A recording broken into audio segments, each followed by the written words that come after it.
So February 11th, 10 a.m. my time, Ethan Pinch asking me about my latest novel, The Grand and the Glorious. So, Ethan, go ahead. Yeah, this is Ethan Pinch of the New House, and I'm very happy to be talking to you today, Dan, about this new book of yours. For people who are listening who are perhaps unfamiliar with your work, Dan Schneider is an author, poet, critic, perhaps our greatest living author, which is a bold claim, maybe a little ostentatious, but in Dan's case, it's entirely appropriate and, if not sportingly deserved. I mean, no other writer, to my mind, has dedicated himself so fully to his craft and with such results. Um, while still relatively a quite niche figure, where other artists have languished in obscurity, Dan has flourished, moving from strength to strength, from novel to play to, and now we've got his first novel since Levels, I believe, Dan. This is the first proper novel since that. You've been doing plays in the meantime, right? Yeah, I did Levels the end of 2020 and the end of 21. I guess by your intro, I guess I should be flourishing in obscurity. Flourishing is good. Obscurity ain't such a bad thing when you're flourishing. But this is the first novel since Levels, and it's a kind of erstwhile follow up to what some call your magnum opus, which is the New York quartet. And can you talk a bit about what led you back to sort of writing this book and sort of returning to New York and the little linguini and these characters? Well, how did that come about? Well, the New York Quartet is four books that follow a character named Manny Cole, who is one of my many doppelgangers within my works. But that sort of came to an end with my book 64, which wrapped up a lot of the major ties of the major figures there. But through a few other works, I've mentioned some of these other characters. For example, in my spy novel, there's mention of Joey Greco, who's one of the major characters, one of the two major characters in this book. Then I have mentioned Big Frank and Bit von Rheingold and Paulie Maravelli here and there.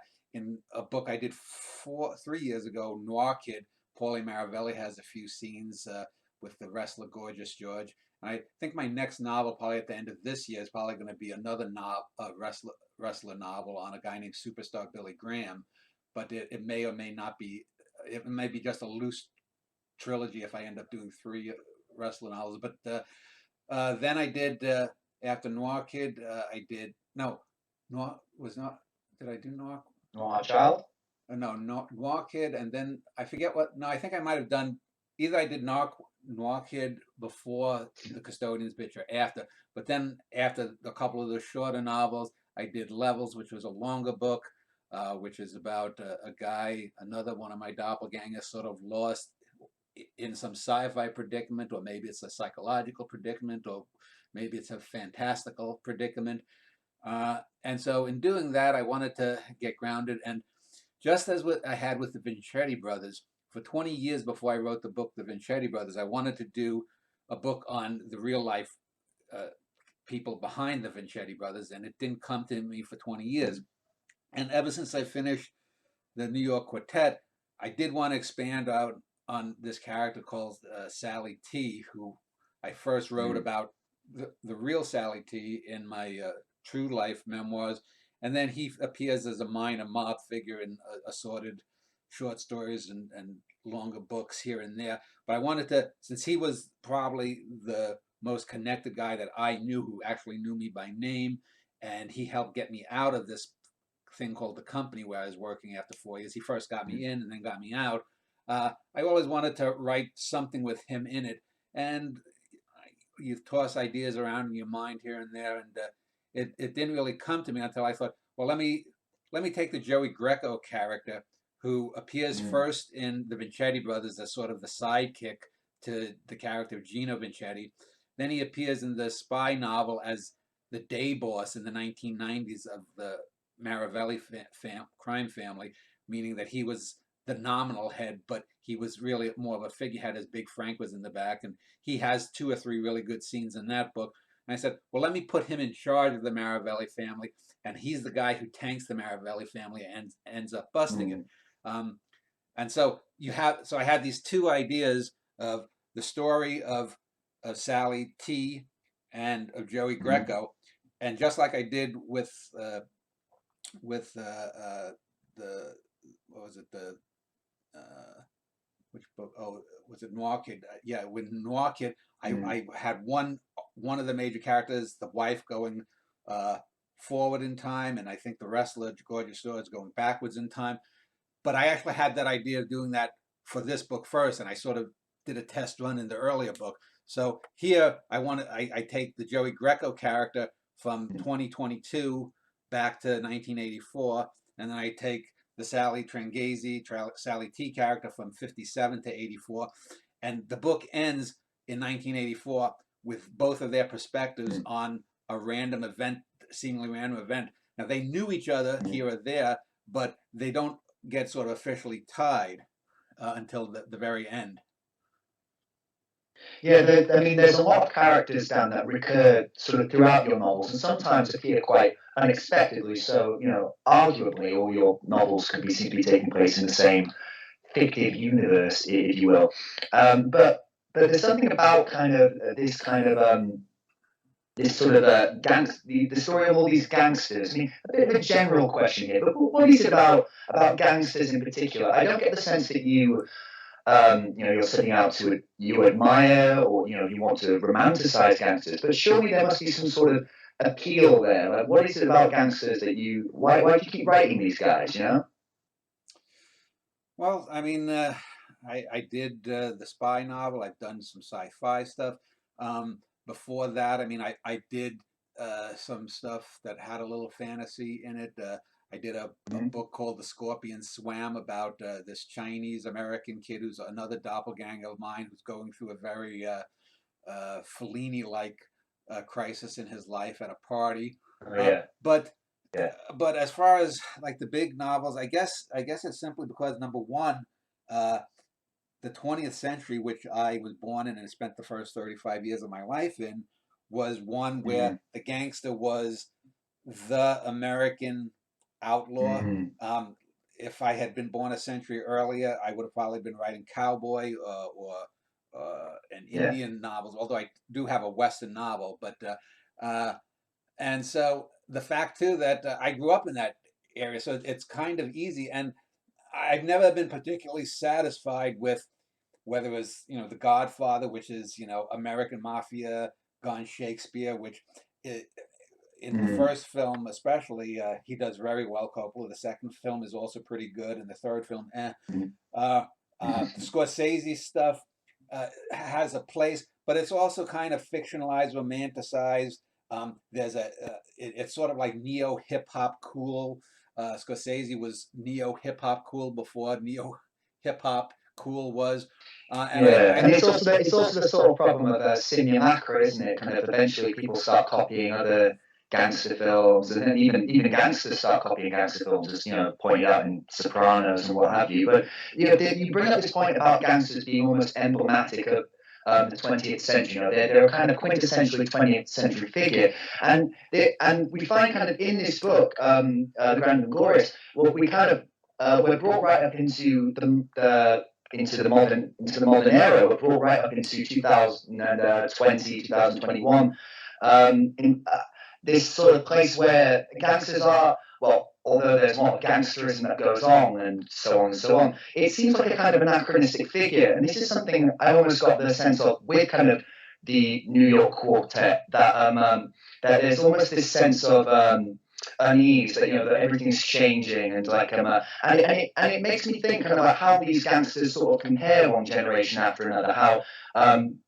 Joey Greco obviously compares to Big Frank, and how Big Frank, of course, compares to Paulie Maravelli. Can you talk a bit more about that, kind of the differences between these gangsters? Do they represent different eras, so to speak? I mean, again, it's a rather general question, but surely there must be a kind of generational difference, sort of, as we're seeing these criminal gangs go from pass from hand to hand. Well, yeah, there is a difference within the gangsters in the book and in real life, but most importantly, within the book, if you remember a year or so ago Mm-hmm. when we talked about the prior book, Levels, I talked about how that Mm-hmm. character, Tom Alden, was living sort of as if he was going through an assortment of TV episodes, whether it was The Twilight Zone or The Prisoner type thing. Yes. And instead of giving the scenes where we have the hero battling the villain or whatnot, oftentimes I'd have a chapter start up with Tom Alden coming back from a village, say, and saying, oh, you know, we just had an adventure, and now he's talking about it. In the same way, the scenes in this book are different than in the Vincetti Brothers and the Norwegian the Family. In there, you got to see all of the little machinations. You get to see the violence and image. Whereas here, we're more or less talking about violence and about things that happened. It's in the past. There are two scenes, for example, in the Greco, on the Greco side, where Joey Greco is first tortured by some government officials, and then later, or he's touched, and then earlier he's the torturer trying to get information, and he eventually gets replaced. There's actually two Joey Grecos. There's the real Joey Greco, and then there's the fake Joey Greco, who we don't really know what his real name is. We just get bits and snippets of his past. And then on the Sally T side, for example, I took the Limey trope of the great film called The Limey that I recently rewatched the show on, where I have someone coming back into into Sally's life, and Sally wants to kill him. And then all of a sudden, the character, my doppelganger in the book called Little Danny, L-I-L, Little Danny, somehow miraculously shows up at just the right moment in a movie kind of way to say, no, Sally, you're wrong. Don't kill this guy because this happened. It was all a setup because of this. And so just that moment, for example, in that Sally T thing where he doesn't kill the guy who he thinks killed not his real son, but a kid that he helped raise with a girlfriend, is the kind of thing that to me is more interesting than going through all those machinations. Now, I could have done those things. I could have done the same thing, approach these incidents in the lives of Joey Greco and Sally T in the same ways as I did in the Vincetti Brothers and A Norwegian in the Family. But why would I do that? I already did that well. We know what's going to happen. And if you know the genre, it's like if you know cowboy films with John Wayne, you know John Wayne is going to swoop in at the end. So if let's say I was directing a film about the making of a John Wayne film, I would probably try to do it in a meta way that the director of a particular film would try to deconstruct. Why do I have to do John Wayne films all the same way? And in the same way, you don't want to do everything. I mean, there's plenty of violence. There's talk of violence. There's stuff. But it's more interesting for me to talk about characters like there's a father and son in here called the Dreamers, Tommy Sclafani Jr. and Sr., who are basically a couple of not too bright guys who occasionally say interesting and intelligent things, but who are always looking at the clouds. And that's more interesting, I think. I want to kind of talk a little about like there's so much to unpack in this novel, obviously, and kind of one of the difficulties is sort of like if I sort of grab a thread, it sort of seems to almost unravel. But it's a very especially compared to those other books about gangsters, it seems very fragmentary. It's remarkably fragmentary. Like it's especially in the way that this novel begins, Dan. I mean, this novel begins with like just this cyclone of different stuff. I mean, all these poems, and you're really kind of throwing us right into the thick of it. But there's all sorts of stuff, especially with you mentioned Joey Greco and his whole. There are two Joey Grecos, and there's this whole kind of identity crisis thing going on. There's a lot of confusion. There's a lot of disorientation. It seems like kind of we the reader can't quite get our bearings. There's the same way that the characters are sort of struggling to get their own. Well, am I reaching here? But it's but it's not the kind of thing that if you put everything together, it's like, oh, bleh. It's not like this postmodern stuff where I'm going to fragment things, I'm going to pull things apart and just vomit on the table. And at the end, even if you were to reconstruct the vomit, it's still just vomit. If you put the things together and you put them in and you reread and you put things on, things start to fall together. For example, all of the titles, most of the titles are the names of films noir. Like, for example, I have The Beast of the Yes, City. true. Oh, Dan, you're getting ahead of me already. Oh, okay. You're just rearing up ahead, mate. Yeah, okay. Like you just mentioned that thing about everything coming together the way it came together. I want to get to the film noir titles and everything, Okay. but what you said reminded me of one of the little quotations you use, like in your novel for your poems, where you quote Van Gogh, actually, where he says, "Great things are not made of impulses, but rather a series of small things put together." And like, so, I'm not suggesting that the whole thing was made according to some sort of, great scheme, but rather kind of it comes together in this sort of, such kind of like, as I was saying, kind of fragmentary sort of way, but in a way that still feels right. I don't mean to suggest that it's incoherent at all. Yeah, the book opens with a female narrator, and she's the only female narrator in the book. It's the only time we hear. And if you remember in my book, in the Vincetti Brothers, there's a graphic rape scene where Gino Vincetti. Yes, I was. Yeah, you were saying kind of that. It was so shocking actually to read that first bit. It really is. I can't really think of another novel proper of yours that like begins like this. Like there's just really pulls us into this. Well, the difference though is in this rape scene is told from the woman's point of view, and I wanted to not do. I could have been as graphic. I mean, in the Vincetti Brothers rape scene, he's talked about like feeling like a spider on top of her, twisting her around like a pretzel.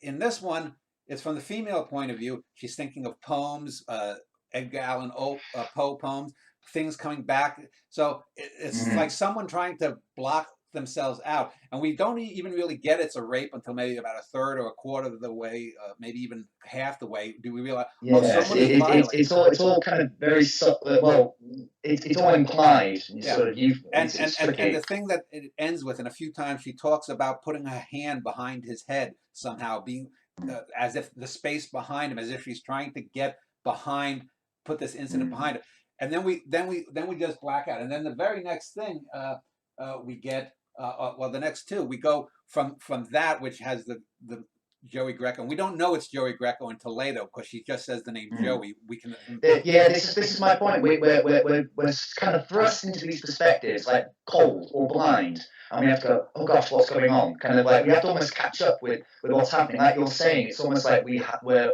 coming in right after the action has happened, etc. And then the next chapter is a sort of comic chapter where we see Sally Tranghese and a kid he's training in the 1950s stumbling, trying to find someone that they're supposed to do something to, and do they find him at the end? It seems that they're about to find, and then we're right back to 2022, and we don't know when this supposed rape took place. We can assume it's probably sometime, much earlier. But then we're in 2022, and we get a news broadcast basically. Or we just hear the words of a news broadcast, and this is sort of Armageddon for the Marivelli family and lots of other mafiosi, and apparently it's a global, a lot of in Russia and all other and there are quite a lot of dreams as well in this book, which is kind of what made me there are a lot of kind of things that remind me of Levels in a way, kind of, but there are a lot of dreams in the book, and there's a lot of shifting between first person's perspective and second person, or a weird thing will happen where a paragraph will begin, "You're at the laundromat," and you go, "Okay," and so it feels abrupt, but then it grabs your attention immediately. These sort of things are very kind of risky. Do you feel like sometimes it's like an improvising kind of thing? That is that it? I mean, maybe it's corny to sort of say improvising, like it's jazz or something, but it does feel like there's a kind of gambit thing going on. Well, you have to be open to things. I mean, this book is 7 years after the New York Quartet was done, only 1 year after Levels, so it's going to be close to the Levels and where I'm going with stuff. In 5 years, if I would have written this book, it would be a totally different way to approach it. But I mean, what I did look at all the film noir titles and say pick out ones that are interesting. Yes. Some of the titles are very specific to what's going on. Some of them seem utterly unrelated. But was that the framework then, Dan? Was that there before everything else? Like the chapter titles, you selected them and then you built around them. That's the loom. but again, some are very loosely built. But you thread things here or there in the individual chapters. For example, I wrote the chapter 233, and the chapters are not in order. They're 133, then 232. I wrote them. I think I may have missed that, to be honest. Yeah. Well, I wrote that, but in the book 64, the last book of the New York Quartet, I had 64 chapters. They were all muddled in terms of time too. This is back and forth between time. But the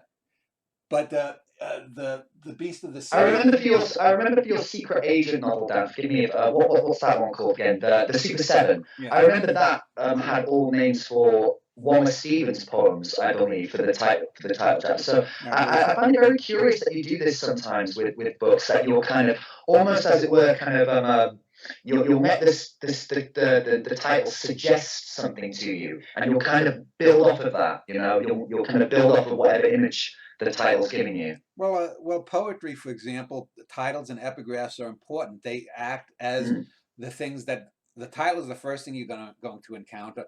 Very rarely, like I got maybe 1 or 2 poems where I have the title at the end of a poem, but that's going to be your first anchor.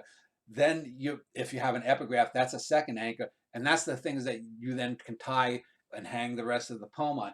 And in this way, like with these chapters and having that looming framework is good. I didn't write The Beast of the City until the end, the very last chapter, chapter 33, which is actually the second chapter. It's the last chronological chapter of the Joey Greco Maravelli family saga. But I waited till the end to write that, just because I didn't know exactly how I wanted. I knew I wanted it to be the end of the Maravelli family. Everything's coming to a head here. But climax. But I wanted to see how things played out. And when I was writing them, I didn't write them in order. I would just bounce back and forth between chapters as they were going. And by doing that, you have the same mind work. So if let's say I wrote parts of chapter 33, then chapter 8, chapter 17, there are going to be threads, little things that in my mind I'm not even conscious of, that are going to appear in there that I'll look back, a month or 2 later when I'm writing and say, oh, that's interesting. And that's another thing that you can hang things on. This is what I talk about with when you're writing, you have to be open to things. I was interviewed by this other fellow named Ned Williams a month or 2 ago, and I explained how there was a woman I was once sort of semi-involved with many years ago, who I saw a video of her plotting out this terrible book idea of like Moby Dick, something about Moby Dick if it was trans people on it or some ridiculous thing, and it's like that book is so rigidly plotted that it's not gonna work. She didn't. I mean, you have to. Everyone can come up with ideas. It's making them fly that's difficult. Well, what I want to know, Dan, is like what part of what chapter gave you personally the most delight to write? I mean, what was the most enjoyable for you? Because there must have, like you said, you don't do it in order. You don't do it sequentially. You kind of go where you feel, you're being told to go. Where was it that you felt kind of the most what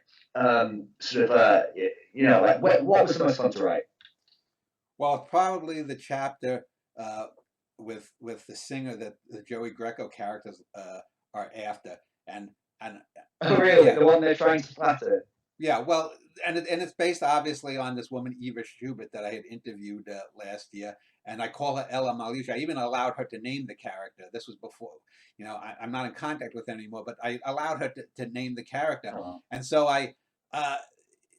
what's funny is it's a very interesting scene anyway. And the moment where she says like, "Oh, some chap online tells me I have a good voice." So I was like, "Oh, I know what this is." Yeah, but the thing is, in my mind, if you know the Woody Allen film Mighty Aphrodite. Oh yes. So she's sort of like a cross between the real life Eva Schubert, the Mighty Aphrodite character played by Mira Sorvino. That she she's a little bit wacky. She apparently has screwed around with some of the mafia guys.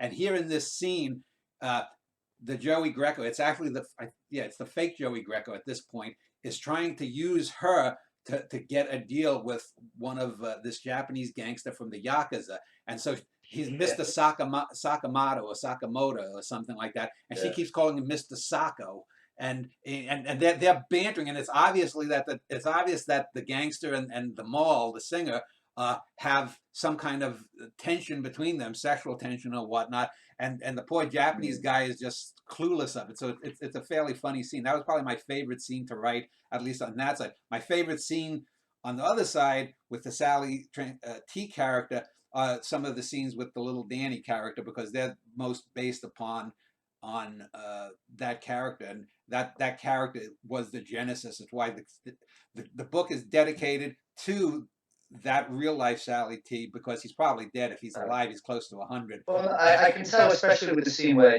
like that with Sammy watching Dan walk away into the sun, that there's this kind of there's obviously this quite strong kind of there's this quite strong feeling you have for Sammy Kangezi as a character and as a real person, and he's one of the most interesting characters in the novel. I mean, and has some of the best moments, I feel. Well, I mean, we see him go through a series of failed relationships himself, you know, and he has he could probably be a revolutionary in a different system. He talks about dealing with people fairly. You get the sense that Yeah, he doesn't seem as narrow-minded as many of the other kind of men who appear in the book. Yeah, but again, he's not. He's outside. He's what Mm. I call in this sort of cycle the sub underworld. He's not a mafiosi, because he's, I think, like a quarter Irish or something, so he couldn't ever be in the Ah, actual yes. mafia. So he's one of these people on the fringes who has his hand in a lot of pots. And we see a lot of characters talking about, like, there's one time a guy comes up to, oh no, it's a Joey Greco character, an old pal comes Yeah. up to him and say, boy, you're a great man, Joey, blah blah blah. So you get all of these little characters that sort of are buzzing flies around these two main characters. Yeah, true, true. And I'm always really fascinated by the kind of the dialogue you have happen between these kind of low grade mafioso characters, like this kind of these back answers that like I said that, no, you said that, no, I said banter, as you called it, but like I like how you get them to talk about vague philosophical things. Like I mean, it's played for laughs, obviously, but I think it's really interesting and like kind of like the kind of the sort of the some of the goofy conversations that go on. Bit like, for instance, the one about Pascal, was it? No, Rene Descartes, Yeah. and then Thoreau, I believe. There's a number of them that happen, and it's always really interesting. You seem to really enjoy getting kind of dumb characters to kind of like almost grate up against these huge concepts. Like it's like can you talk about that? I mean, like, is it the case that do you think there's something to be said about tackling serious things in a frivolous way, or even kind of vice versa, kind of being kind of frivolous about kind of quite serious things. I mean, I often think kind of like your gangsters, the way the way you characterize them, it's almost camp, but not in a bad way. Kind of not kind of flamboyant, cartoony kind of way, because because it's so meticulous, kind of the dialogue that you create, kind of all these kind of misunderstandings and sort of vulgarizations, the way they vulgarize kind of like everything they talk about.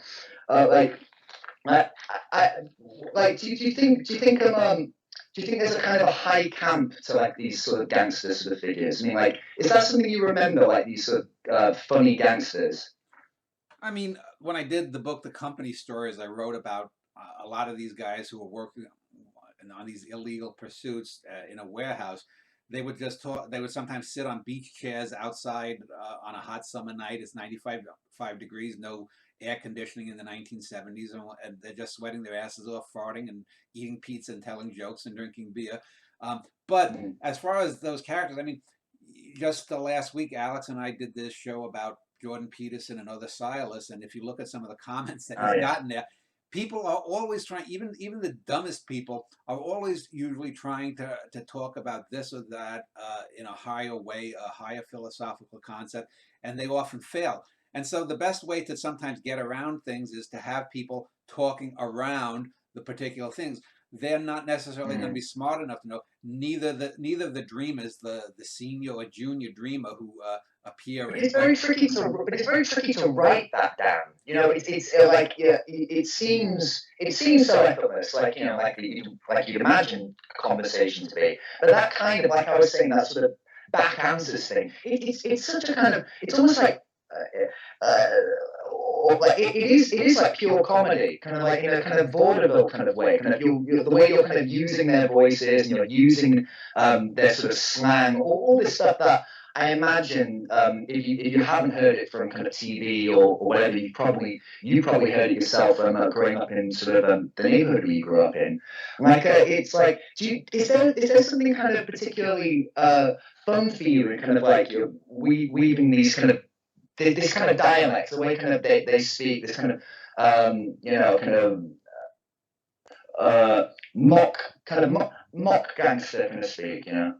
Well, I mean, it is fun. I mean, you know, just to give you a different perspective, I'm writing now the first play of my Jason and the Argonauts quintet of plays that I'm going to do, and the first play is going to be called The Dream Animal. So when you're talking about something, I mean, we're not gonna have the Medea section. We're not gonna have the Golden Fleece section right in the first play. This is setting up how Jason comes about, and two of the best characters that I'm having fun with are Zeus and Hera, the god and goddess that are propelling this. And if you ever saw Jason and the Argonauts, the 1950s film or the early 60s film, oh yes, yes. The Anna Blackman played Hera, and I like the fact when they're looking down and they're manipulating. So those two characters, for example, I was just doing a scene this morning where Zeus is talking about, you know, that there must be free will. Even the gods cannot control everything.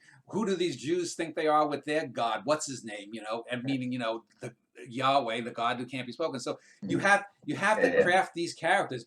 And so that first play is going to be character driven. It's about Jason and the Argonauts coming together, Peleus the king trying to save his kingdom. And in my version, Peleus isn't a bad king. It was Jason's father who was the tyrant. And anyway, so I'm playing with those little things, and you try to twist things but keep them still within the ballpark of reality. With the gangsters, you know, they're not talking specifically. No one's talking about black holes. No one's talking about Einstein's theories of this or that. No one's talking about theorems or hypotheses. Or if they are, they're kind of absolutely, you know, mangling it. You know. Yeah, and that's the way it should be. Yeah, well, because the equivalent of kind of over here would be the kind of I suppose the East End gangster, you know, the Cockney gangster, and that's just you know, that's just it's such. I mean, it's so distinguished by a certain kind of way of speaking, and I suppose kind of all sorts of like class implications too. But it's also kind of a weird little thing too, because it's become a whole kind of culture in itself. The way kind of people talk, like the whole you know, obviously gangsters. There's a kind of hierarchy with people talking down to people, and it's very kind of you know, masculine and brusque, but it's also kind of they're kind of like mostly they're kind of young guys. They're kind of like they're straight guys. They kind of it's so there's a kind of how should we call it, a kind of a norm cornish. I don't know how to put it. So something very basic and sort of simple, but that kind of rings true about these guys, but at the same time almost feels affected. You know what I mean? Like I think that's probably why kind of this is a sort of interesting book, because I don't like I was saying, kind of those ideas. That whole idea we have of gangsters is a bit anachronistic nowadays, and it's sort of the new gangsters we have. They're not kind of Big Frank or Paulie Marabelli. They're kind of like, you know, oligarchs, aren't they? And it's a whole different story. Sorry, going off on a tangent, I guess there.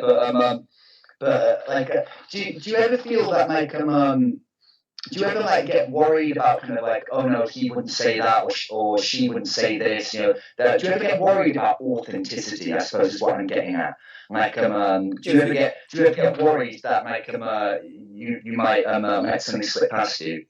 If you know the characters, whether I'm writing as Hera, the Greek goddess, or as Joey Greco, the New York mafiosi, uh, if I know the character, I can put them in any situation. I could have a dialogue between Hera and Joey Greco at a pizza parlor, and it would be as convincing as it could be because I know those characters.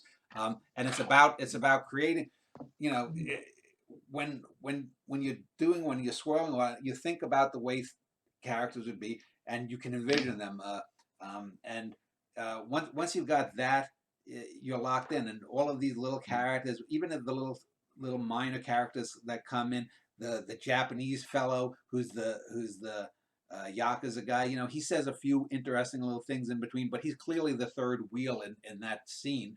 And so it is what it. Yeah, I asked this because I read a lot of fiction, by young writers too, who try to write characters, and there's always something, especially if they're kind of quite inexperienced writers, and they're trying to write someone who's obviously very different from themselves, and that should be encouraged, of course, but it's always tricky, when you've got young writers writing sort of middle-aged kind of people, or what have you. Sometimes it doesn't always ring true. Sometimes you always feel like they're missing something essential.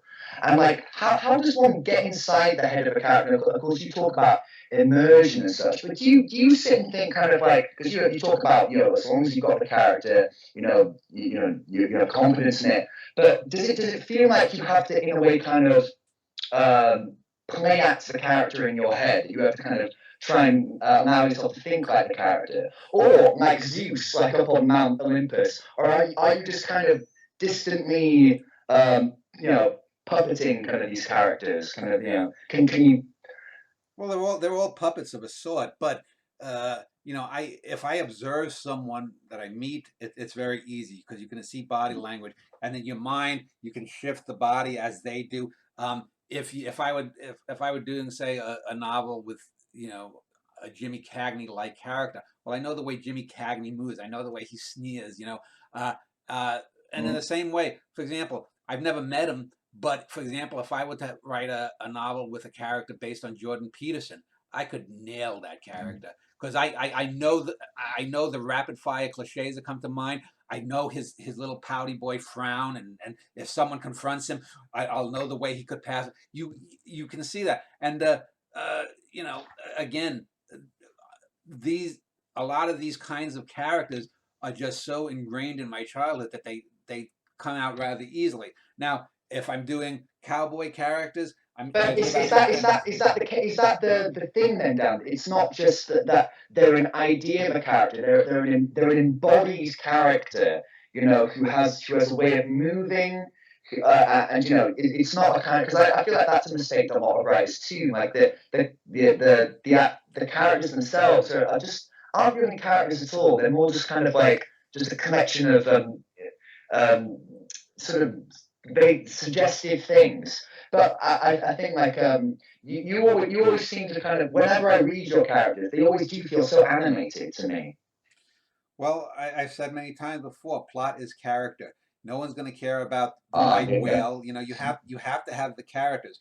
Um, One of the reasons, I mean, not one of the major reason that Moby Dick is a great novel is the characters, not just Ishmael, not just Ahab, but all of the minor characters, Starbuck, all the Pacific Islander characters. The little black Pip, the cabin boy, is well sketched out. And that's something, for mm. example, if you look at his first few novels, Omu or Taipei, he didn't do to that degree. I think they're both very good books.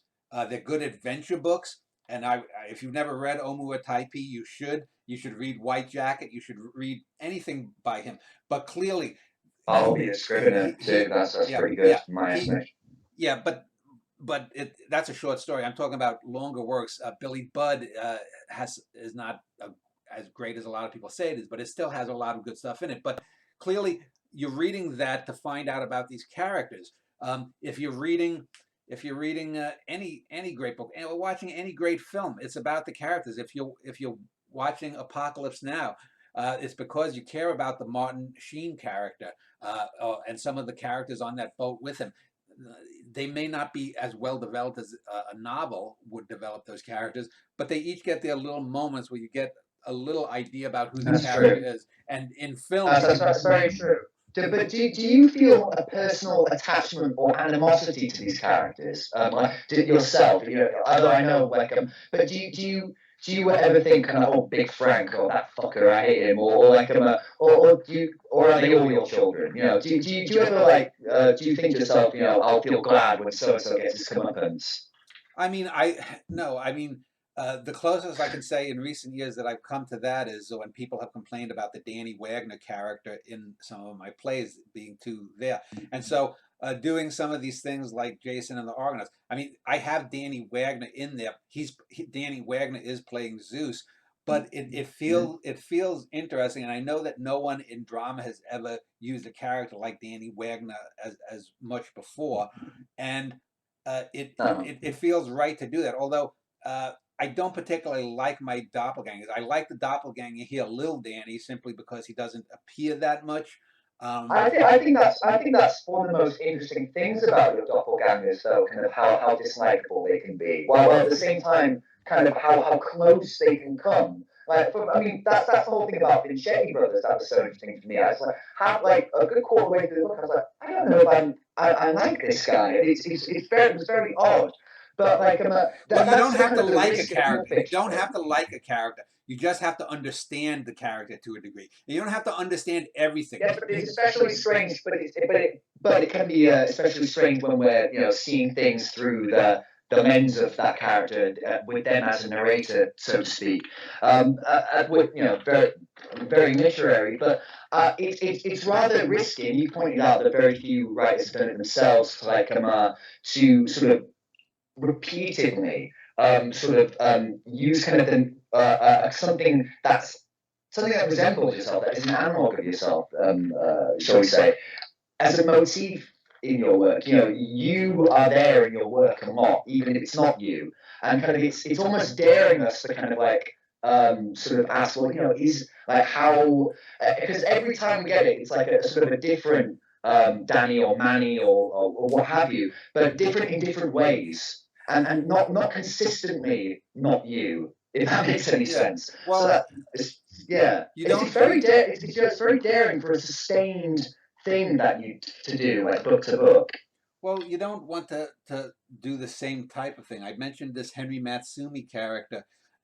He's obviously farther from me in terms of race than he is from other characters, but he's the only doppelganger of mine in the fictive side that moves through time. And we don't.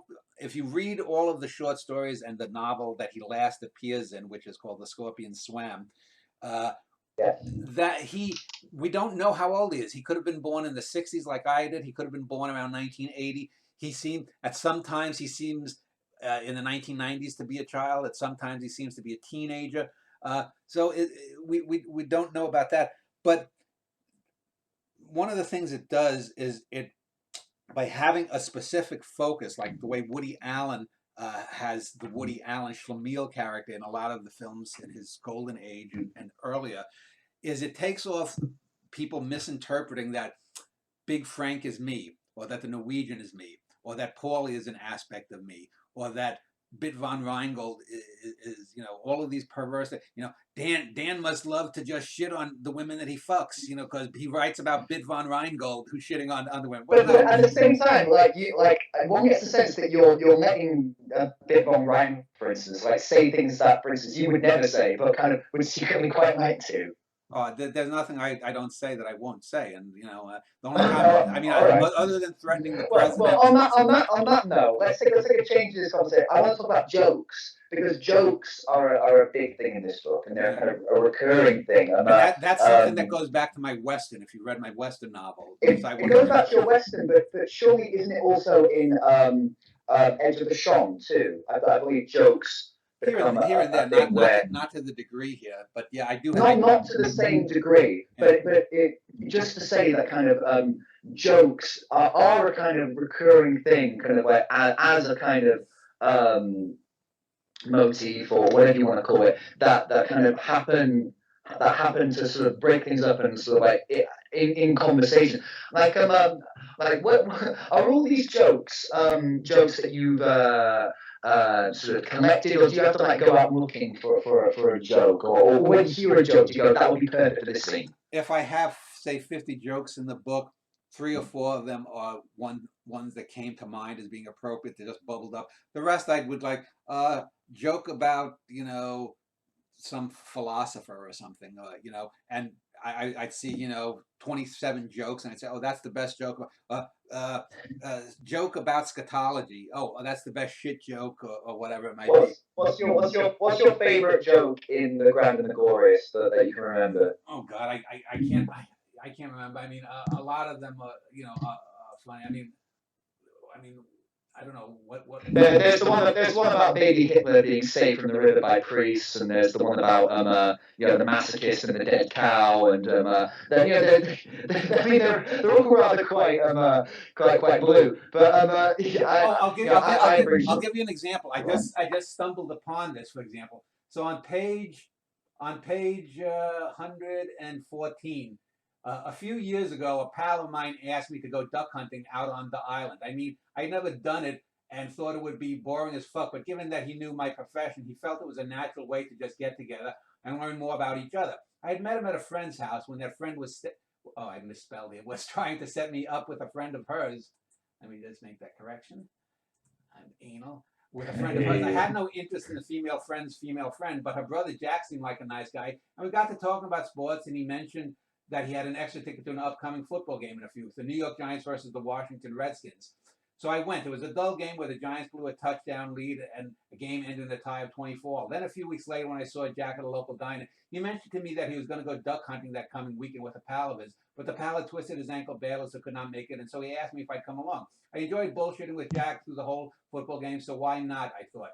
When I was doing the hunting, though, well, my mind changed. I mean, rifles are different than pistols. And the odd thing was that despite being pretty good at an assortment of pistols, I'd never shot a rifle before. And in doing so in a bow with the kickback, well, I almost fell into the drink. That gave Jack a good laugh. I couldn't shoot one of them big pea shooters for shit, but Jack and his pooch, Junior, a setter or something, were experts. He shot 3 ducks in 2 hours, and the dog went and got the carcasses. He tried to show me a few times how best to shoot the gun, but the truth was it wasn't the shooting I liked, that it was the nature. It was the nature and the fact that Jack was just a pleasant guy. Lots of people who barely knew me or knew me, who knew me through others came to the wrong idea that they first get that I ain't a 9 to 5 sort of a field. But Jack just accepted and even said that he was in no position to judge. Anyway, so then it's actually not a joke, but it's about the goose that's flying upside down. And I just randomly came upon that one day and the term whiffling.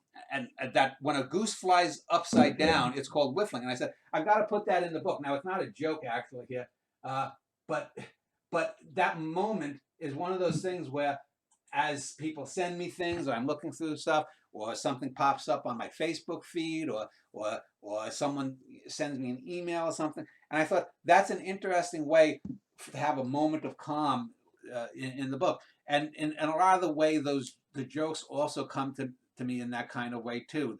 There's the one about the guy who ascends heaven in ladders and ends up with a fat guy who wants to shit on him or something that I found in a book. And so you just put those things in. They're kind of little moments where you can kind of release a bit of the tension. It was Freud who said that kind of jokes are about relieving sexual tension, and I think it's you said that. I think kind of it's not been said before that kind of you're actually one of the great writers, I think, of sexual tension. Like there's so much kind of weird kind of everything from kind of like awkwardness and kind of but obviously there's quite macho types in here, misogynists, a lot of homophobes and sort of like, people who are quite insecure about their masculinity, and there's kind of there's lots of talk about women, and there's a lot of back and forth between women. It sometimes seems to be quite flirty, other times is jarring. Like, so for instance, like I forget, but there's a bit where somebody's trying to get with a woman and she says, all right, as long as you don't rape me, and like it like totally throws him. It's just like it's in times where there's all this political correctness going on, and kind of we're kind of reconsidering the ways in which kind of we think about sexuality. It's really interesting to see kind of get like elbows deep into all this and really like dredge up some of like the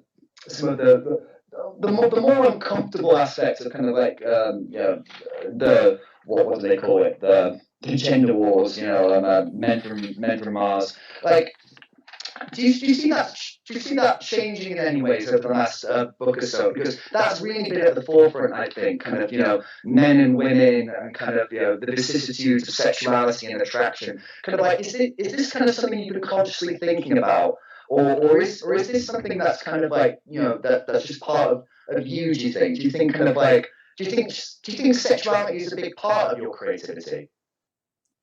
I mean, it depends on the book. You're not going to find a lot of sexuality in my Western novel, but in Levels, the main character is one of 15. There's a young boy, a young black kid, and the rest, then a few young girls, and then there's like 10 females that he could potentially have sex with, and so he's in this kind of exercise, and a few of them he does have fantasies about in varying degrees, some blatant, some less so.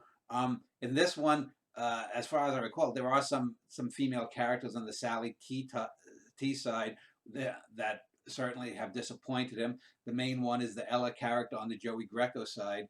And certainly the best tension comes with the fake Joey Greco, because there's a scene early on. The fake Joey Greco seems to have been replaced by whatever government agency is running this Operation Thrush.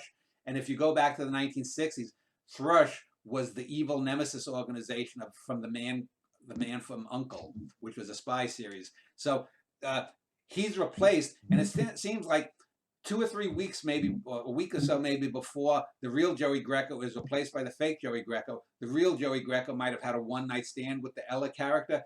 So the fake Joey Greco comes in, and he's sensing this, that the real Greco may have boinked her, but now she's involved with one of his underlings, Tommy Totsa, or the other guy. And Tommy Totsa is a character that first appeared in a play called Lo Lord Thou Ridest, my hurricane play. So in Hawaii, I've not read that. Yeah. So there's a crossover there, but so there's a tension. You end up with a triangle, in a sense, between the two Joey Grecos, the fake and the real one, and the Ella character. And again, I base that simply because when I was writing the book, or when I started it, I was in contact with this woman who I based the Ella character on, and she's a handful. Yeah, well, it's I'm going to say, like, it's like, it seems like you like you're kind of drawn to kind of I don't know, you depict a lot of kind of interesting relationships between men and women, and sometimes they're quite turbulent. But other times, I mean, it just seems clear to me that like you're really interested in especially increasingly, more and more actually as we go on, like with these books you're writing, you're really interested in sort of like looking into this dynamic of sort of men and women, and it's I think it's just interesting to juxtapose that with kind of all these political trends going on now, where kind of it's where it's a lot more touch and go, and it's a lot more, you can't say that, you can't do that. No, don't, that's not very popular. And, and obviously, there are people in this book saying kind of all sorts of, not just incorrect things, but like just bizarre things about kind of, the opposite sex. And do you think we're living, in a sort of really repressed age? Do you think we have a long way to go? Or do you think it's changed a lot? Like since you were young, Dan, like do you think like things have like slid back a bit? Like or are we less willing to accept a kind of an art that kind of actually deals directly with kind of sexuality and all its ickiness?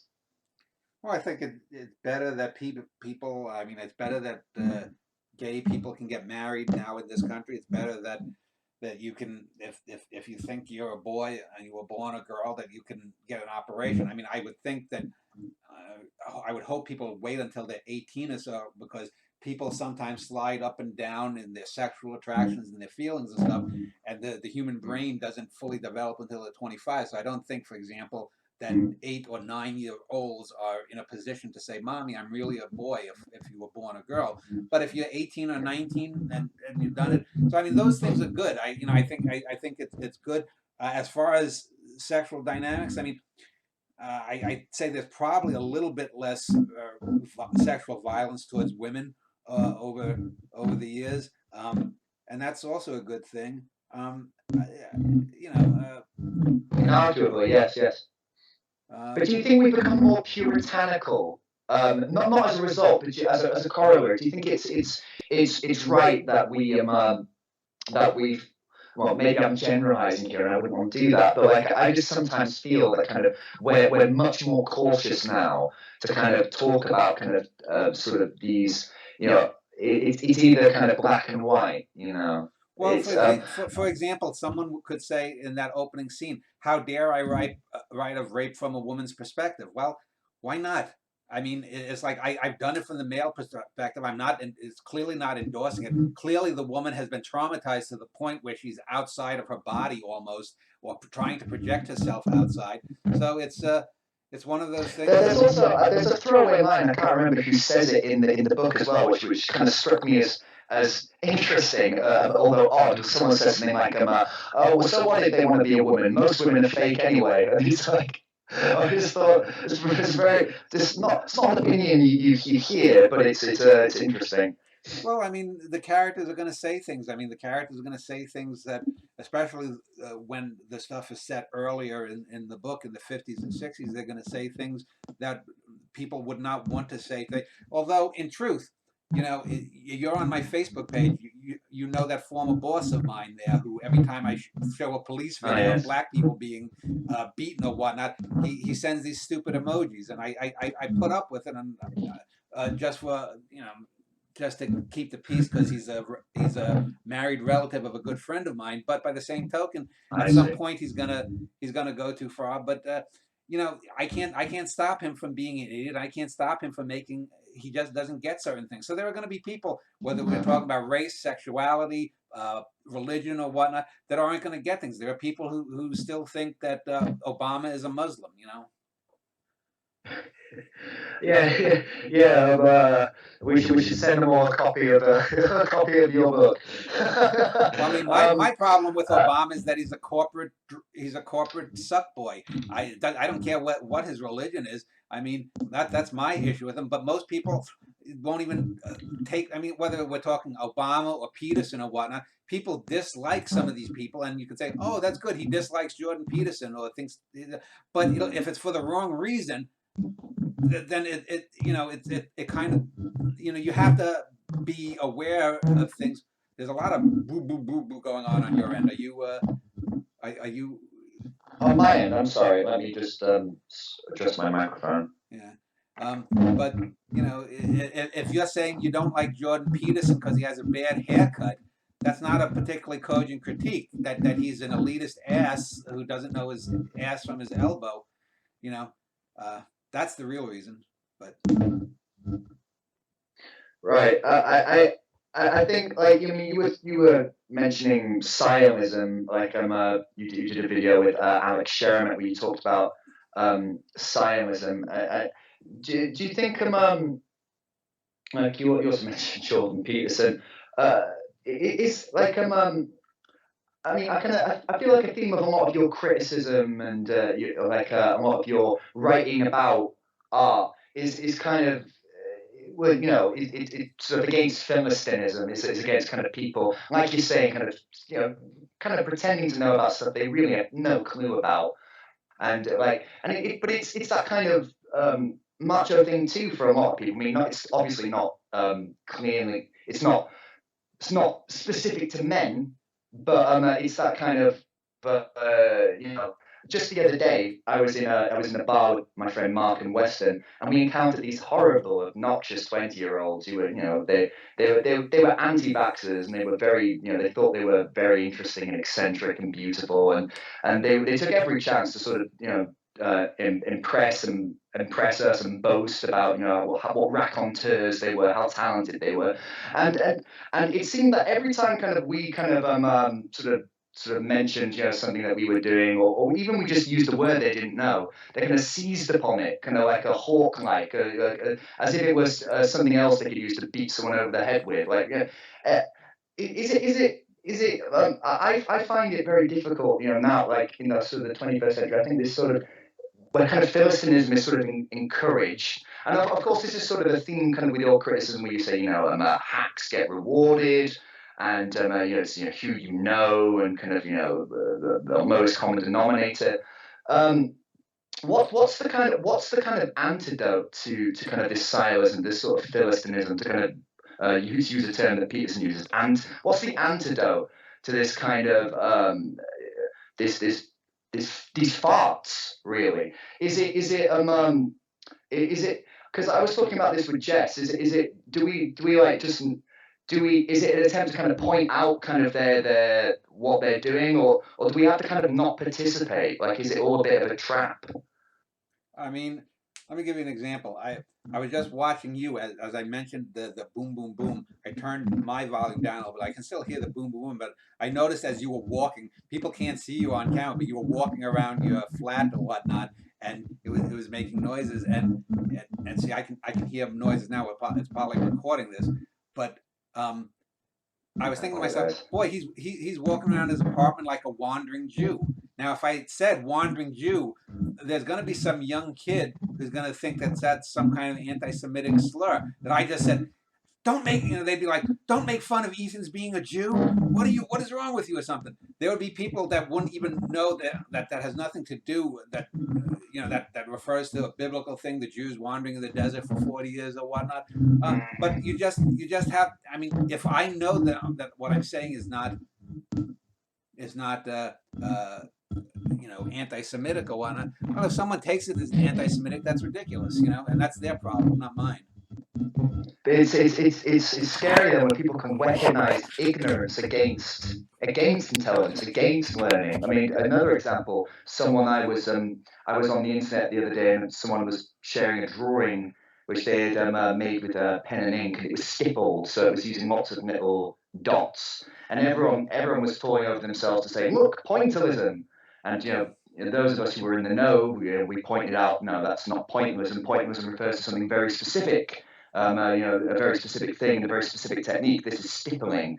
And then everyone kind of like rounded against us, kind of like, you know, we were like, oh, these fucking know-it-alls. They think, you know, eyes for everyone. You can't tell us what's what. And it's like, how that's the kind of frustration there, you know, like you know, all this great art, all these amazing novels and, you know, paintings and whatever, you know, it all just gets ground down to the same crap, or like, you know, it doesn't matter. I say what it is.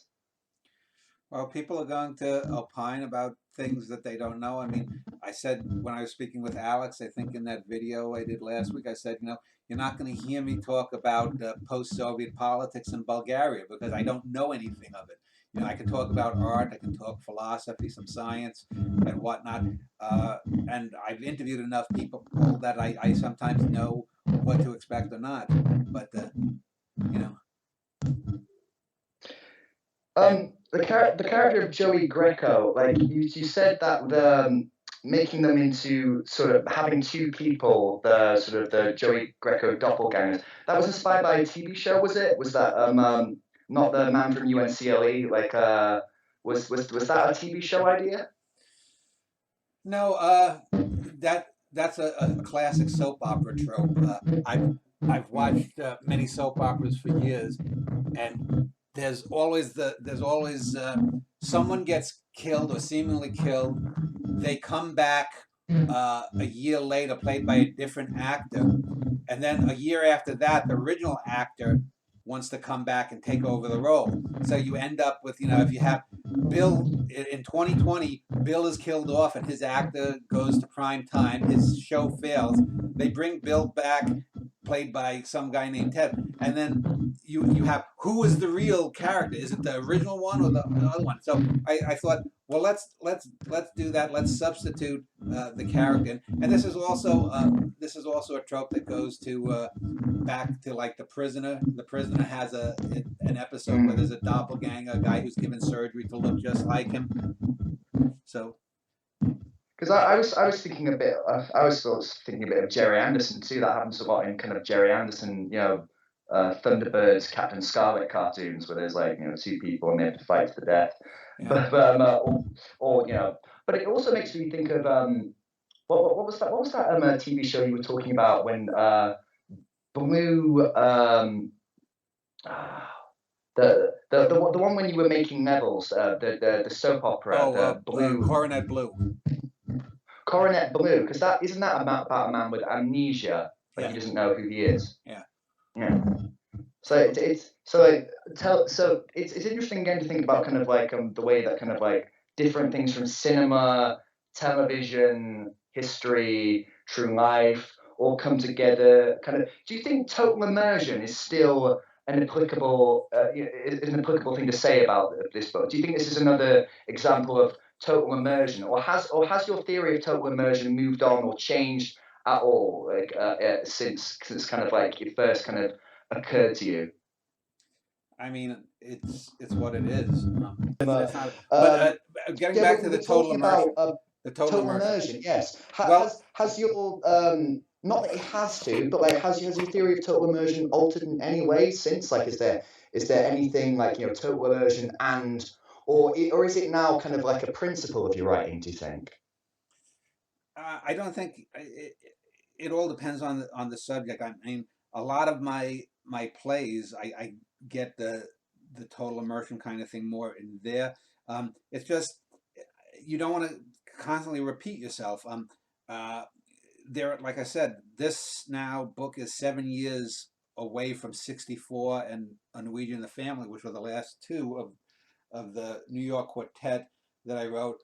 And you have to, I mean, I can go back to it and maybe have one or two scenes that, I have a 6 or 7 page conversation about seemingly nothing, but it's not going to be all of the stuff that I was doing then. Everything has its own reason and comes in. This one was the second book that I said that I using the backward, forward, different motions, although they came to me to use it here first. But this is done more intricately even than Walkett. And as it is a very intricate kind of. It seems very intricate to me to read, anyhow. But you also put poetry at the end of the novel. So you start the novel rather with this kind of cascade of poetry, and then you end it with a few other poems too, including the poem about the painter Stella and the bridge. Yeah. When did that occur to you that kind of you would end the novel that way with the poems? Early on, I mean that they would bookend the thing. Yeah. Plus I had the idea. I'd written 4 poems years ago, late March, late June, late September, and late December. I thought they were good poems to put in there. They leave you a little bit off balance. You also have to remember the subtitle with the 4 quartets, the New York quartets, quartet. I had each of those had subtitles: a novel of men, a novel of this, memories. This one is a novel of interstices, so it breaks that M mold because it's not part of the quartet, but it's related to it. And an interstices. I love that word, interstices. I love that.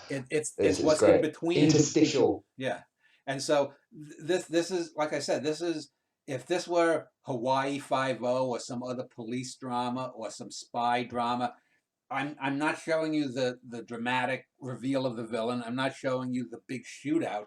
What I'm after those shootouts, we're seeing, the way that the two Grecos deal with this, that, or the other thing, or the way that Sally Tranghese remembers someone from 40 years ago.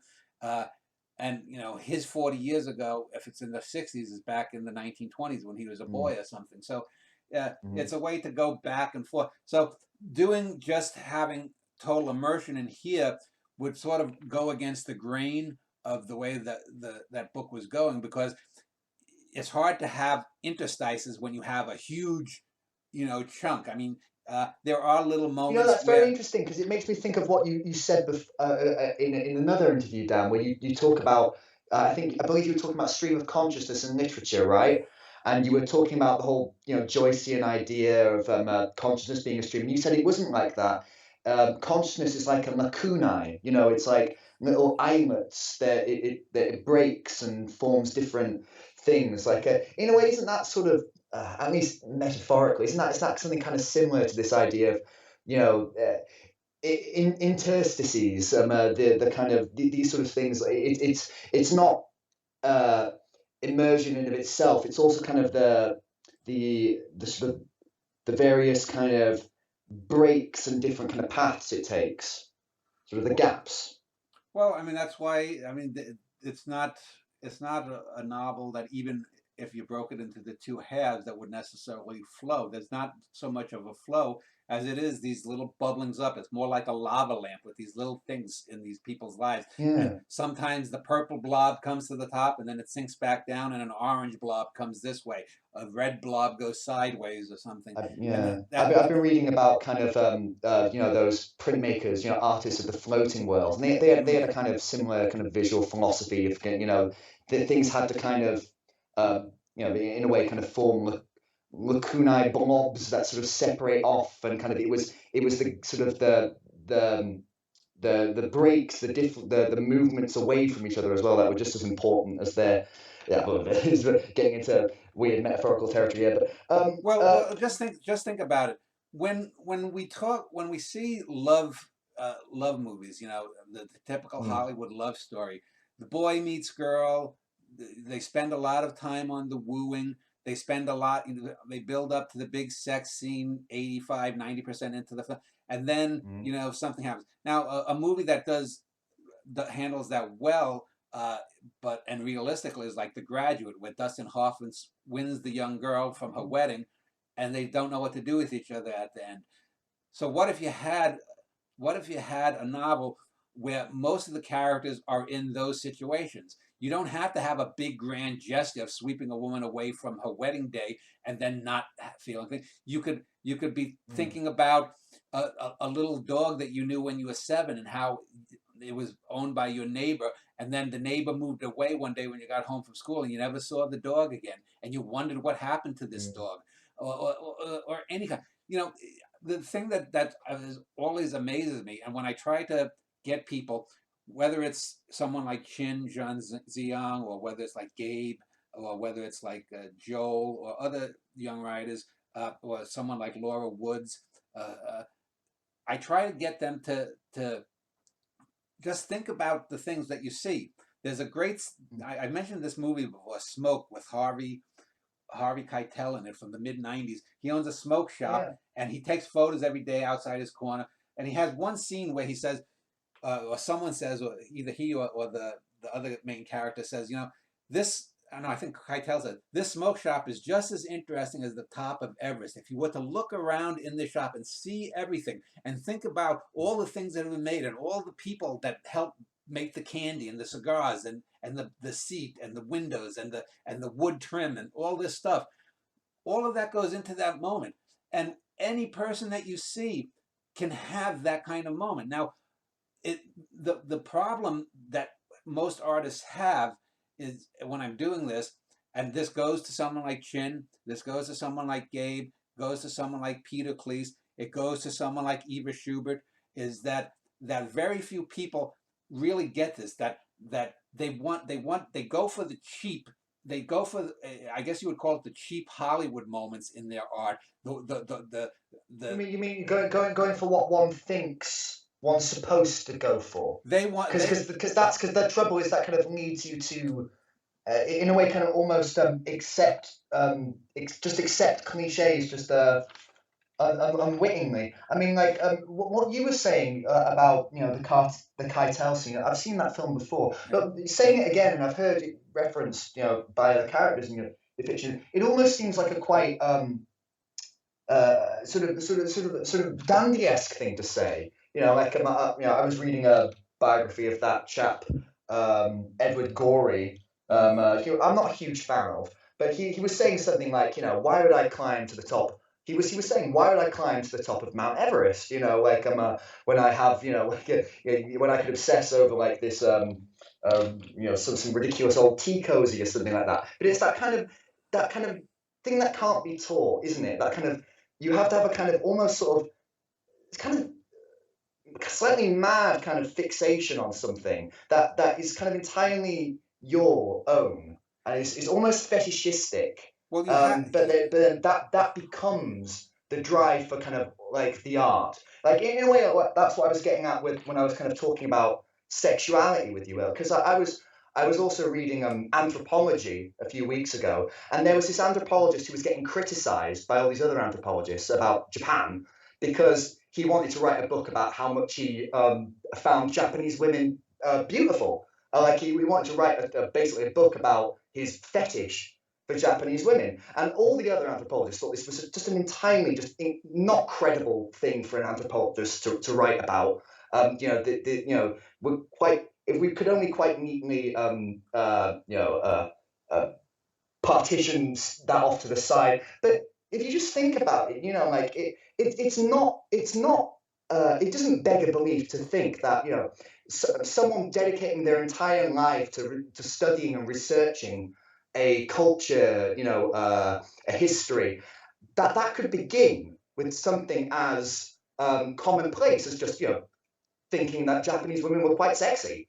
It's almost profound in a way, but it's kind of that's the point. When people dig for profundity, it's kind of not there. Well, you have I'm waffling there, anything can be profound. This is one of the things that I had with the people I just mentioned in different ways. Some people have an inability to find those profound moments. Chin is one of those people that sometimes has that problem. Gabe has that problem even bigger.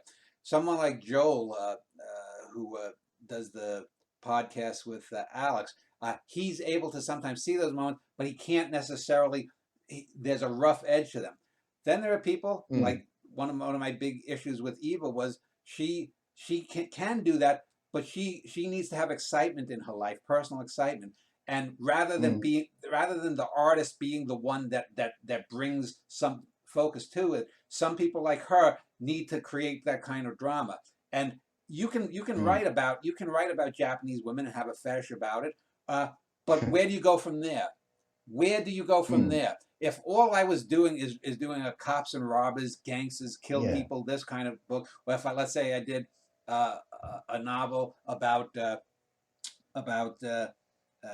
well, anything, you have to go from point A to point B, or better yet, go from point A to K. It's the whole point of kind of like, there's ideas that we think we're supposed to, ideas about art or kind of approaches to art that we're supposed to respond to or are kind of supposed to make sense. And then there's other stuff that just kind of either, it isn't on the table, it doesn't seem as credible. That's no way to kind of start off an idea for a book or a sentence. But a great artist can make it credible. A great artist can make it credible. And whether it's a film, I mean, think of some of the great. I'll give you an example. Jessica and I just rewatched The Red Desert by Antonioni, and it starts off. It starts off with this gray sky. It's the first color film we did. Flames being belched from smokestacks, and then we see a weird female character, the attractive Monica Vitti, who just died, who then buys a half-eaten sandwich or just eaten sandwich from some guy because she's not right there. Now, if you said, I'm going to start off the first color film by this great and important artist, and the character is going to be a little whacked and want to buy a sandwich from it, and it's still going to end up a great film, you'd be like, that's pretty fucked up. How are you going to do that? But it works. And think about how cliched most filmmakers would have started that. So we're gonna have this woman who's mentally ill. Most filmmakers would have probably had her do something like looking out a window and trying to scratch through the glass, or something melodramatic like that. Yet here we open up with this woman just buying, a bitten into sandwich. And that shows you that Antonioni and his scenarists, the people who wrote the screenwriters, thought things through, and they got inside that character. They're also willing to sort of bring things together that might seem disorderly. I mean, I think something that you respond to in the work of Otsu, if you don't mind me saying, and I see in your own work, is a kind of a mixed. Oh, I don't want to say something stupid like the sacred and profane, because that just sounds just horribly melodramatic. But you'll have a moment which seems very pathos, and then someone will fart or something like that, and it's but there are moments that are kind of like that, but almost infinitely more subtle, where it seems that kind of you're bringing in a kind of an emotion that complements another emotion in a disorderly kind of way, and that lesser writers might not bring. So, like we were talking about sexuality, and we're talking about all these other churning forces and characters, kind of like as there are all these sort of things that perhaps we recognize, and we can we feel kind of they kind of seem like something familiar from other art, but then there's these other kind of unexpected elements too, and it's I mean, for one thing, it's the sort of the scatological sort of thing where people are I mean, I swear every other page has the word shit written in block capitals in this book, but it's do you ever feel that sometimes do you ever feel that kind of happening within the writing itself? We go, okay, I've laid on a lot of this. Now time to kind of cut through with this. Not necessarily in a kind of now it's time to be ironic, but do you feel it's that kind of counterpunctual thing to the writing sometimes? Well, you just have to go with the flow at the moment. I'll give you an example. You can't see it here, but I'm holding up the book here that I recently bought, but the WWE's biography of superstar Billy Graham. Now, end of this year, after I do another 10 or 12 plays, probably come summertime through the end of the year, I'm going to do a novel on superstar Billy Graham. So how do I do a novel on this wrestler when I've already done one on a wrestler named Gorgeous George? Now, superstar Billy Graham, he has an interesting childhood. He grew up in Arizona. He was a steroid freak. He knew Arnold Schwarzenegger when he was young. There's a lot of, but I was thinking, and it came to me. I said, well, and if you can see, I've got a lot of Post-its taped on the front, and I've got the book here. I've got a lot of Post-its at various scenes, which I'll use some of these scenes. But I said the best way to open this would be maybe like that scene at the beach in the Antonioni Red Desert with the little girl is running and she hears music, and I'm thinking that I'm gonna open this book totally away from the wrestling world, that you won't know it's the wrestling world, and then all of a sudden, in the middle of this 2 or 3 page reverie, we're gonna hear like ding, ding, ding, and we'll see the wrestler on the floor with a concussion that he shouldn't have got because the other wrestler maybe went off script or something. So that's a way of bringing things in and bringing things together that would probably not work otherwise. But you have to think these kinds of things through. You have to reckon them. Most people don't want to do that because it's hard work. They want to just, I have. Well, it's synthesis, though, isn't it, Dan? It's that. I mean, that's synthesis in a nutshell, isn't it? Like the bringing together of disparate influences. I mean, but there's still a few things I want to get through. I mean, for one thing, to just circle quickly back to those poems that we kind of begin the Grand and the Glorious with, there are all these sorts of images poking through that really kind of took me by surprise. Like sort of like Arcimboldi sort of is brought up, and Arcimboldi himself is, if anyone knows the painter, he sort of a sort of surreal allegory portraitist, but like it's this sort of strange cobbled together sort of amalgam, a thing that looks like something but is something else, and is sort of deceptive in a kind of a surrealistic way, but also a very kind of playful way. Like do you have any like is like how did like Archamboldi coincide with kind of like with that beginning? Or did the poem just happen and then you went, this is appropriate? Well, you're talking about the McLuhan. It's a poem on McLuhan that I wrote 20-some years ago in the 1990s, Archamboldo. And Yes, McLuhan. Well, it kind of I couldn't quite tell because it kind of is that like it seems so eerily kind of prescient, kind of like all like and all the things you have where McLuhan kind of says, the medium is the message, but the reader is the vessel. Am I right? I don't have the writing in front of me. yeah, I mean, that's what I do that. The great artists tend to do that. I'm not gonna have I'm not gonna you're gonna bring things together that stir the pot and become a stew. You don't want them to become a gray mass. You want them to retain some of the color and the original flavorings and whatnot. But you have to bring things together. I also have one of the later poems, Higher Powers, of Buckminster Fuller. I just bring it up because it's so spooky. In one of my talks with Alex, like we talk about McLuhan and Archamboldi, I think, in the same conversation. So it seems like an absolutely kind of logical sort of assortment of figures for sort of these. You have kind of like poem to poem kind of these different. I think there are these kind of specters who haunt the text of kind of the grand and the glorious. You have McLuhan, but Thoreau is kind of a person who's repeatedly mentioned, and like Walden is mentioned quite a few times. It's almost like sort of book to book. You're sort of bringing, you're kind of having this sort of, I don't know, like a seance with all these sort of different sort of figures throughout history, like for instance, like with Neville's, Tristram Shandy and the Prisoner and what have you.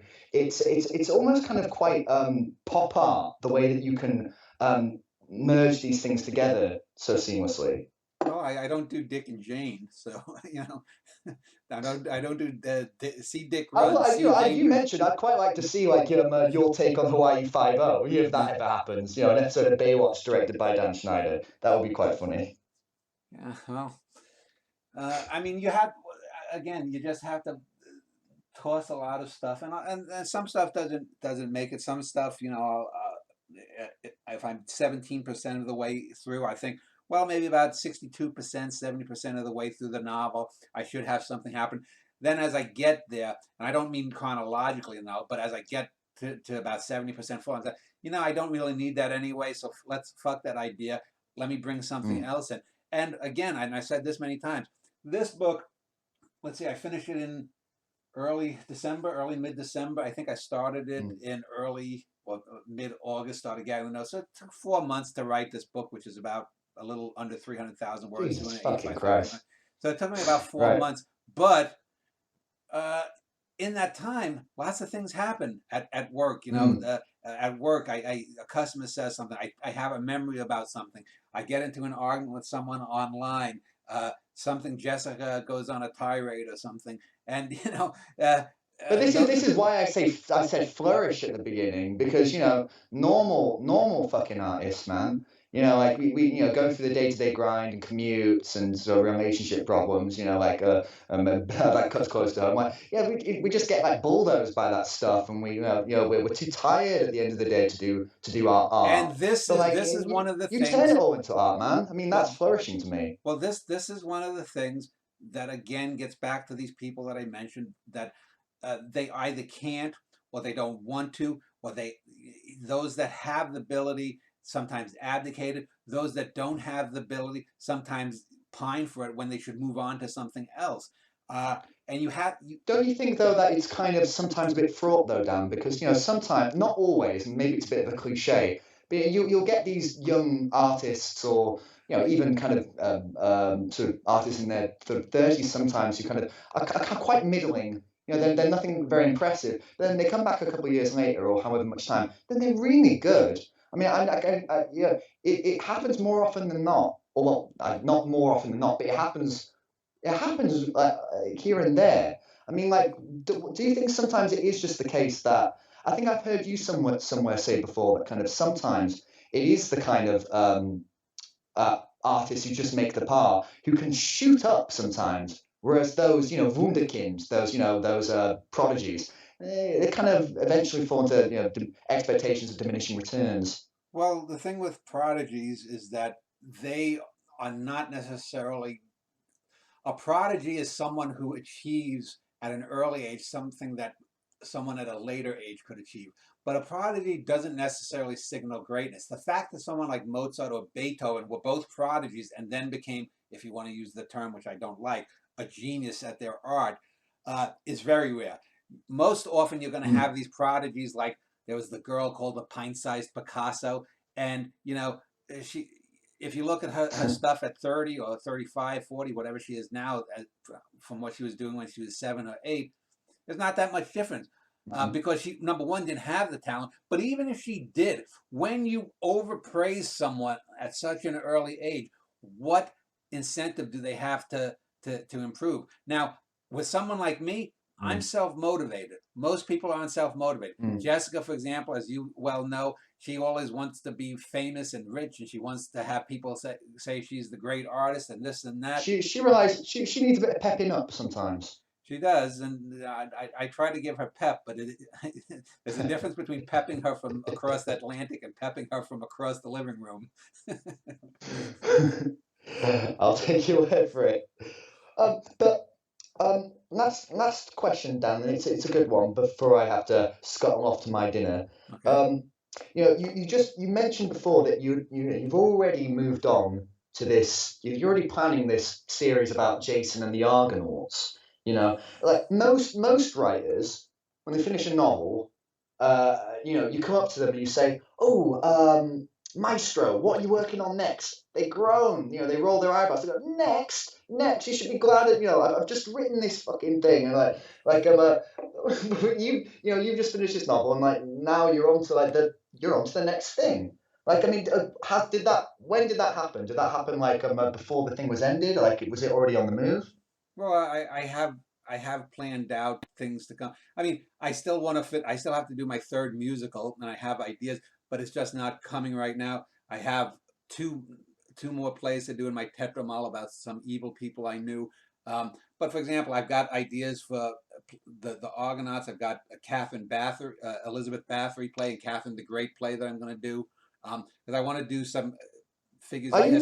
Are you intent to do a play on every famous person who's ever lived?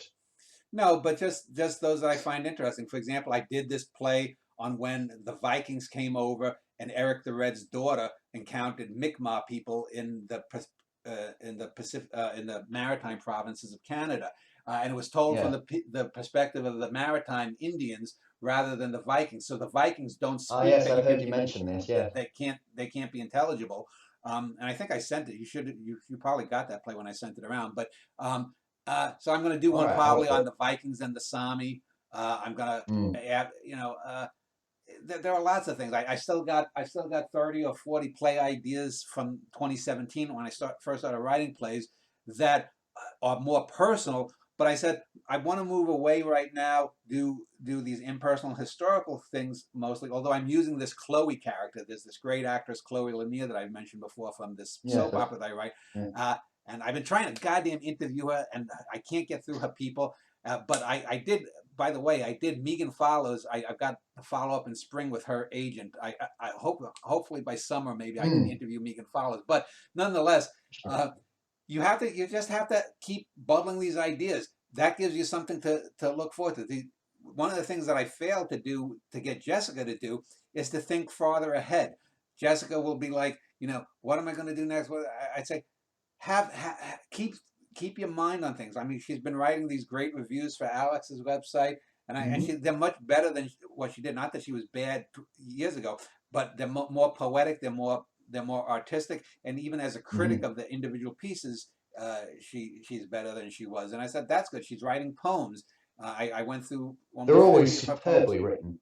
I went through 50 of her poems there, and she's writing a few more, and then we'll put the book together for her. And but I mean, regarding this book, I mean, this book, again, you have to be able to drop it and get on to the next thing, and just keep doing it and doing it and doing it.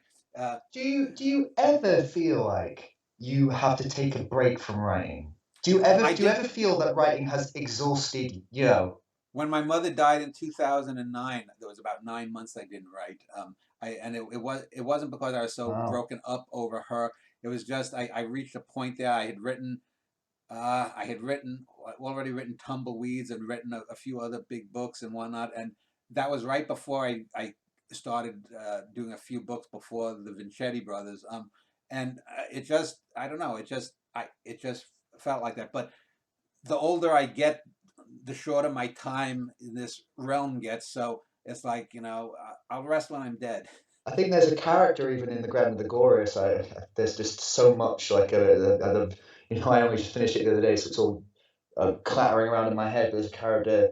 I think it may have even been Sally Tranghese who says kind of like, if only I had more time, if only I did more. Yeah. You know, do you worry about that? Do you worry, like, I mean, not to be mordant here, but like, do you ever feel like you're going to be like looking up, like going like all the things you didn't do? Like, is like, do you feel like does it compel you in this way? Yes, I mean Jessica is looking for a new job. She doesn't like her job.